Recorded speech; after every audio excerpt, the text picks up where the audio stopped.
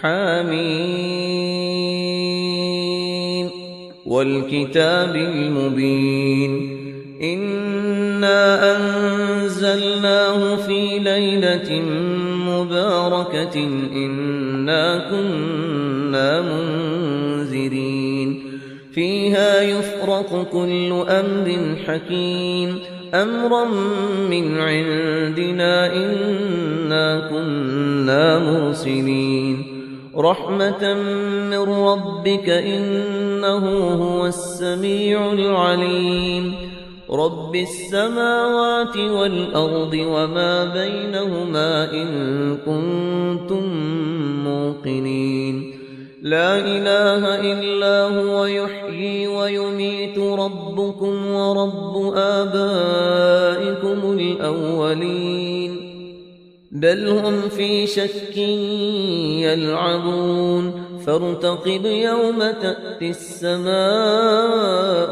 بدخان مبين يغشى الناس هذا عذاب أليم ربنا اكشف عنا العذاب إنا مؤمنون أنى لهم الذكرى وقد جاءهم رسول مبين ثم تولوا عنه وقالوا معلم مجنون إنا كاشف العذاب قليلا إنكم عائدون يوم نبطش البطشة الكبرى إنا منتقمون ولقد فتنا قبلهم قوم فرعون وجاءهم رسول كريم أن أدوا إلي عباد الله إني لكم رسول أمين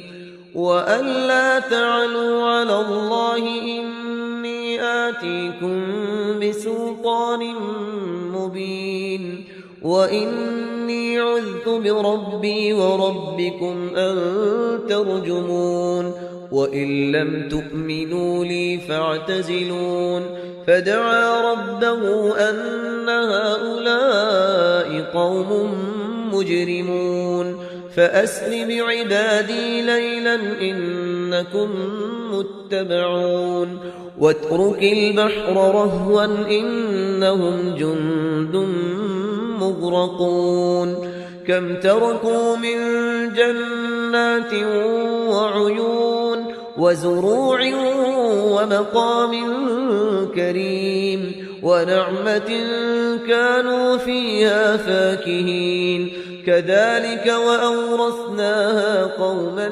آخرين فما بكت عليهم السماء والأرض وما كانوا منظرين نحمده ونصلي على رسوله الكريم أما بعد فأعوذ بالله من الشيطان الرجيم بسم الله الرحمن الرحيم حاميم والكتاب المبين إنا أنزلناه في ليلة مباركة إنا كنا منذرين فيها يفرق كل أمر حكيم أمرا من عندنا إنا كنا مرسلين رحمة من ربك إنه هو السميع العليم رب السماوات والأرض وما بينهما إن كنتم موقنين صدق الله العظيم رب اشرح لي صدري ويسر لي أمري واحلل عقدة من لساني يفقهوا قولي اللہم ربنا الہمنا رشدنا واعذنا من شرور انفسنا اللہم ارنا الحق حقا وارزقنا اتباعہ وارنا الباطل باطلا وارزقنا اجتنابہ اللہم وفقنا لما تحب وترضى وتقبل منا فإنك خیر المتقبلین اللہم ربنا آنس وحشتنا فی قبورنا وارحمنا بالقرآن العظیم اللہم اجعلہ لنا اماما ونورا وہدا ورحمہ اللہم ذکرنا منہ ما نسینا وعلمنا منہ ما جہلنا وارزقنا تلاوتہ آناء اللیل وآناء النہار واجعلہ لنا حجتا یا رب العالمین آمین۔ ہم سورہ دخان شروع کر رہے ہیں۔ بسم اللہ الرحمن الرحیم۔ حامیم والکتاب المبین۔ اس سے پہلی سورہ سورہ زخرف ہم پڑھ چکے ہیں، اور سورہ زخرف میں اور سورہ دخان میں وہی نسبت زوجیت ہے، یہ دونوں صورتیں جوڑے کی شکل میں ہیں۔ چنانچہ آغاز بالکل وہی ہے، حامیم والکتاب المبین۔ حامیم قسم ہے اس روشن کتاب کی، واضح کتاب کی، اور قسم کے بعد مقسم علیہ یہاں نہیں ہے، وہ میں بتا چکا ہوں۔ ان تمام صورتوں میں گویا کہ محذوف ہے مقسم علیہ۔ قسم کس بات پر کھائی؟ یاسین والقرآن الحکیم انک لمن المرسلین، تو انک لمن المرسلین یہاں پر محذوف مانیے۔ گواہ ہے یہ قرآن، روشن قرآن، کہ اے محمد آپ اللہ کے رسول ہیں، یہ آپ کی رسالت کا ثبوت ہے، قطعی ہے۔ اور دوسری نسبت جو ہے ان دونوں صورتوں میں، وہاں ذکر تھا کہ یہ قرآن جو ہے ہمارے پاس ہے، اصل قرآن، وَإِنَّهُ فِي أُمِّ الْكِتَابِ لَدَيْنَا لَعَلِيٌّ حَكِيمٌ، یہ قرآن جو ہے اصل تو ہمارے پاس ہے، لوح محفوظ بھی اسے کہا گیا ہے آخری پارے میں، اور کتاب و مقدون بھی کہا گیا اسے سورہ واقعہ میں، یہاں ام الکتاب کہا گیا تھا، وہاں ہے اصل قرآن۔ اب وہاں سے اس کے نزول کا ذکر جو ہے وہ اس سورہ مبارکہ کے شروع میں ہو رہا ہے، تو گویا کہ مضامین کی یہ مشابہت ہے۔ انا انزلناہ فی لیلۃ مبارکہ، ہم نے اس کو نازل کیا ہے ایک مبارک شب میں۔ یہ عشرہ جسے کہ حضور نے کہا ہے کہ آخری عشرہ جو ہے عتق من النار، آگ سے چھٹکارا پانے کا ہے۔ جس نے یہ عشرہ پایا زندگی میں اور پھر بھی اس کی اصل قدر نہ کی اور آگ سے چھٹکارا نہ پایا تو بڑا ہی بد نصیب ہوا۔ تو اسی میں لیلۃ القدر ہے، اور لیلۃ القدر پر ایک مکمل صورت ہے آخری پارے میں، انا انزلناہ فی لیلۃ القدر۔ لیکن قرآن مجید میں اہم مضامین چونکہ کم از کم 2 مرتبہ آتے ہیں، وہی مضمون یہاں بھی ہے۔ لیلہ مبارکہ اور لیلۃ القدر ایک ہی شے ہے، ایک ہی رات کا نام ہے۔ انا انزلناہ فی لیلۃ المبارکۃ، ہم نے اس کو نازل کیا ایک بڑی مبارک شب میں۔ انا کنا منذرین، ہم ہیں خبردار کر دینے والے۔ رسالت کا اصل مقصد، کتابوں کا اصل مقصد انذار، خبردار کرنا۔ یا ایھا المدثر قم فانذر، کھڑے ہو جائیے، کمر کسیے اور خبردار کر دیجئے لوگوں کو کہ زندگی یہی زندگی نہیں ہے، یہ تو زندگی کا بڑا ہی ایک چھوٹا سا حقیر سا دیباچہ ہے، اصل زندگی تو موت کے بعد ہے۔ وَإِنَّ دَارَ الْآخِرَةَ لَهِيَ الْحَيَوَانُ لَوْ كَانُوا يَعْلَمُونَ فِيهَا يُفْرَقُ كُلُّ أَمْرٍ حَكِيمٍ، اس لیلہ مبارکہ میں تمام پختہ فیصلے طے پا جاتے ہیں۔ ہم سورہ سجدہ میں پڑھ چکے ہیں کہ اللہ تعالیٰ کی جو تدبیر ہے، اس کائنات کی جو تدبیر فرما رہا ہے، تو ایک تو اس کی سکیمز بنتی ہیں، اس کے منصوبے بنتے ہیں، اس کے نقشے بنتے ہیں جو 1000 سال کے ہوتے ہیں۔ اللہ کا ایک دن 1000 سال کا ہے۔ یدبر الامر من السماء الى الارض ثم یعرج الیہ فی یوم کان مقدارہ 1000 سنۃ مما تعدون۔ لیکن پھر ہمارے حساب سے جو ہر سال کا معاملہ آتا ہے، تو یہ بھی ایک رات ایسی ہے سال کی۔ یہ اس یوں سمجھیے کہ جو کاسمک جو ایک امپائر ہے اللہ تعالیٰ کی، عظیم مملکت ہے، یہ اس کاسمک امپائر کی یہ بجٹ سیشن ہے سال کا، اور اس میں سال کے اندر ہونے والے سارے واقعات کے ضمن میں جو کچھ ہونا ہے وہ فیصلے طے پا کر، اور یفرقو کا صحیح مفہوم ہوگا ایشو کر دیے جاتے ہیں۔ فرق کہتے ہیں علیحدہ کر دینا، گویا کہ اس رات وہ فیصلے ایشو کر کے اور ملائکہ کے حوالے کر دیے جاتے ہیں۔ تو چونکہ یہ رات وہ عظیم رات ہے کہ جس میں تمام سال کے فیصلے طے پا کر اور ملائکہ کے حوالے کر دیے جاتے ہیں کہ اب ان کی امپلیمنٹیشن کرو، وہ سول سروس ہے، وہ بیوروکریسی ہے اس کائناتی حکومت کی۔ تو اسی رات کو اللہ نے اس قرآن کو لوح محفوظ یا ام الکتاب سے اتار دیا سمائے دنیا تک۔ امرا من عندنا، اور یہ تمام احکام جو ہم طے کر لیتے ہیں اس شب میں، وہ ہماری طرف سے حکم ہوتے ہیں، طیب پا چکے ہوتے ہیں۔ امر من عندنا انا کنا مرسلین، ہم ہی ہیں بھیجنے والے۔ رحمتا من ربک، اور تمام فیصلے جو ہوتے ہیں اللہ تعالیٰ کے رحمت ہی پر مبنی ہوتے ہیں، اور خاص طور پر اس کتاب کا بھیجا جانا وہ تو ایک عظیم رحمت ہے نوع انسانی کے لیے۔ انہ هو السمیع العلیم، یقیناً وہ سب کچھ وہی ہے، سب کچھ سننے والا اور سب کچھ جاننے والا۔ رب السماوات والارض وما بینہما، وہی ہے آسمانوں اور زمین اور جو کچھ ان کے مابین ہے، ان سب کا مالک اور رب۔ ان کنتم موقنین، اگر تم یقین کرو، یعنی یہ بات مان لینا تو شاید آسان ہو، یقین کرنا مشکل ہو جاتا ہے۔ ہمیں نفس دھوکہ دیتا ہے اس کا مالک میں ہوں، یہ چیز میری ہے۔ ہونا یہ چاہیے کہ ہر شے اللہ کی ہے۔ این امانت چند روزہ نزد ماست، در حقیقت مالک ہر شے خداست۔ میرے پاس تو یہ چند دن کے لیے امانت کے طور پر، یہ ہاتھ بھی اللہ کی امانت ہے جس نے مجھے دیا ہے۔ اللہ پوچھے گا کہ تم نے غلط کام تو نہیں لیا اس سے۔ ہمارے اپنے اعضاء جو ہیں، اپنے ہاتھ، ہمارے پاؤں، ہماری کھالیں ہمارے خلاف گواہی دیں گی۔ لا الہ الا هو یحیی و یمیت، اس کے سوا کوئی معبود نہیں، وہی زندہ رکھتا ہے، وہی مارتا ہے۔ ربکم و رب آبائکم الاولین، تمہارا بھی رب ہے، آقا ہے، اور تمہارے آباء و اجداد جو پچھلے ان کا بھی وہی رب اور آقا ہے۔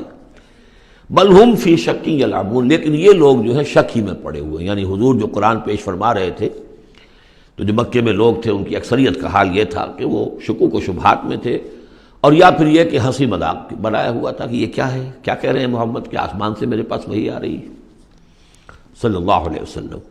فارتقب یوم تأتی السماء بدخان مبین، تو انتظار کرو جس دن کہ آسمان لائے گا دھواں، ایک بڑے کھلا روشن دھواں۔ اس آیت کے بارے میں دو اعاظم رجال جو ہیں امت کے، ان کے مابین بڑا شدید اختلاف ہے۔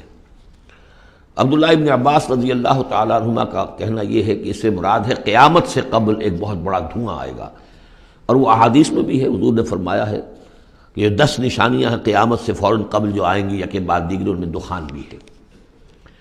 لیکن یہ کہ عبداللہ ابن مسعود رضی اللہ تعالیٰ، وہ بھی بڑے جلیل القدر صحابہ میں سے ہیں، وہ بڑی شدت کے ساتھ یہ رائے رکھتے ہیں کہ نہیں، اس سے مراد مکے میں جو قحط پڑا تھا وہ ہے۔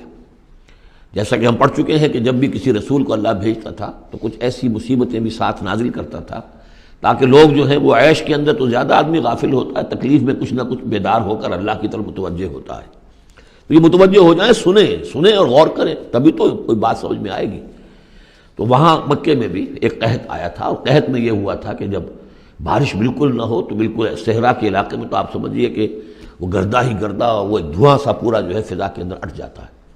بہرحال یہ دونوں آراء ہیں، اور چونکہ دونوں صحابہ ہیں، جلیل القدر صحابہ ہیں، لہذا ان میں پھر محاکمہ کرنا کہ ہم یہ کہیں کہ یہ صحیح نہیں وہ صحیح ہے، یہ میرے نزدیک درست نہیں ہے۔ میں نے دونوں چیزیں آپ کے سامنے رکھ دیں۔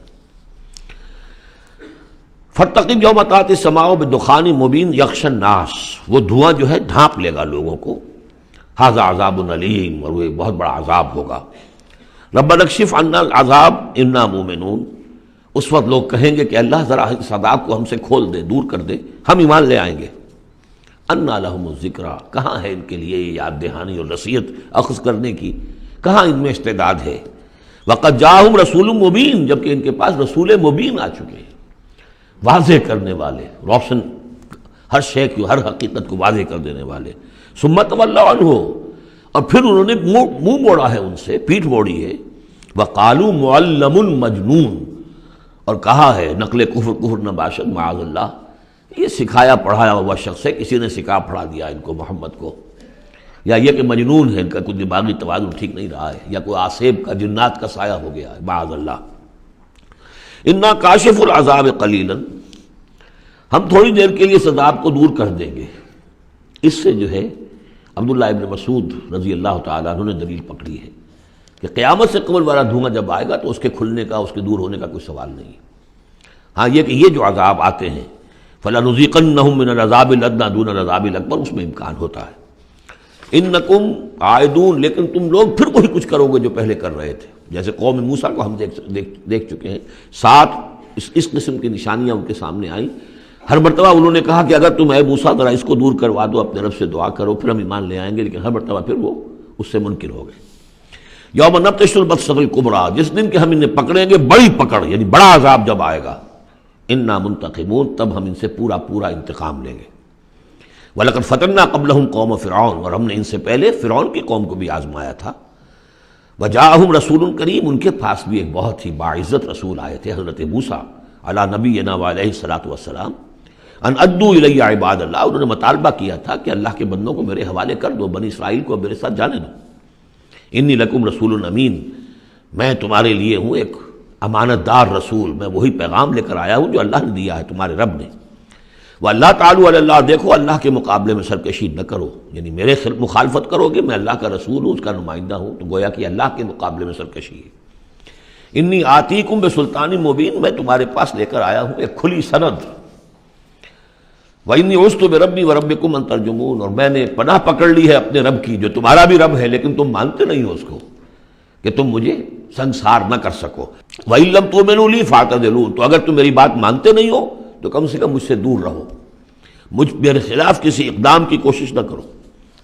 فدعا ربہ ان ہؤلاء قوم مجرمون، پھر انہوں نے اپنے رب سے دعا کی کہ پروردگار یہ فرعون اور اس کی قوم تو یہ تو جرم پر اڑے ہوئے ہیں، مجرم ہیں. فاسرع بعبادی، اللہ نے یہ حکم دے دیا کہ ٹھیک ہے میرے بندوں کو لے کر راتوں رات نکل جاؤ. لیلا انکم متبعون، اور دیکھو تمہارا پیچھا کیا جائے گا، تعاقب کیا جائے گا. واترک البحر رہوا، اور دیکھو جب تمہارے لیے ہم سمندر کو پھاڑ دیں گے، راستہ بنائیں گے، تو اس سمندر کو اسی طرح رکا ہوا رہنے دینا. واترک البحر رہوا انہم جند مغرقون، اس لیے کہ یہ بھی پھر تمہارا تعاقب کرتے ہوئے وہاں سے گزرنے کی کوشش کریں گے اور پھر یہ غرق ہو جائیں گے. کم ترکوا من جنات وعیون، کتنے ہی انہوں نے باغات چھوڑے جو انہوں نے بنائے تھے بڑی محنت سے، اور عیون اور چشمے سب چھوڑ کر نکل آئے اور غرق ہو گئے. وزروع، اور کھیتیاں، ومقام کریم، اور کتنے اعلیٰ گھر، ونعمت، اور کیسے کیسے ناز و نعم کا سامان، کانوا فیہا فاکہین، جس میں کہ وہ عیش کیا کرتے تھے. کذالک، یوں ہی ہوا. واورثناھا قوما آخرین، اور پھر ہم نے اس کا وارث بنا دیا ان تمام چیزوں کا اور لوگوں کو. فما بکت علیہم السماء والارض، تو نہ ان پر آسمان رویا اور نہ زمین. وما کانوا منظرین، نہ پھر انہیں کوئی مہلت ملی. بارک اللہ لی ولکم فی القرآن العظیم ونفعنی وإیاکم بالآیات والذکر الحکیم.